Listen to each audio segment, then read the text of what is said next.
So I got started with fundraising under the name Be You Boldly. When I was in 5th grade, my dad had an aortic dissection, which is a very life-threatening thing where the main valve in your heart kind of like splits. And he was like very lucky to survive from that. It was very scary for my whole family. We didn't know if my dad was gonna live. This was actually a week before Christmas. So as you can imagine, there was already a lot of stress with Christmas, and then having that on top. Luckily he got to come home though Christmas Eve, and it was probably the best Christmas gift we all could have gotten. However, later that summer, my dad had told me about a little boy who was gonna have to get a whole new heart transplant. And that kind of struck home after having gone through that whole experience with him.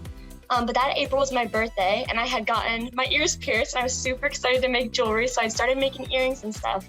And after hearing about that, I decided to start selling the jewelry and see what I could make. And that year I ended up raising just over $1,000 to donate to that family. I would say a group called Case for Cancer. I just donated to them. They were my past 2 years. I actually decided to donate to them. They are a group that provides direct support to people in the Cumming County area who are going through cancer treatment and stuff like that and can't afford getting rides or getting meals. It was just helping as much as they could to make that burden a little bit easier for those people. It really inspired me, and I think they're doing a great thing.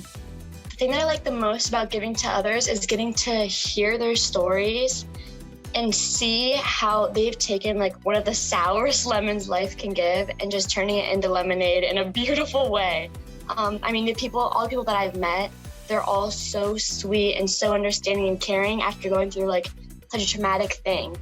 And I think that there's just something special about that, and getting to hear that and see the resilience that they all have.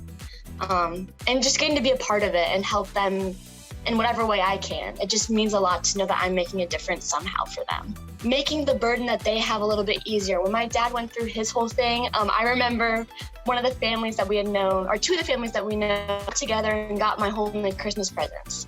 There were so many people bringing us Christmas feasts, and while it may have seemed a small thing that they were doing at the time, it was a really big thing for all of us, and that these people were here for us and wanted to help to make our situation a lot easier. And that's just what I want to do for other people too. If you have an idea to start helping, you don't have to go and start a charity necessarily. I started with selling earrings, and I didn't think it would grow to be what it is today. So I really think that any amount that you can give will help whoever you're trying to help.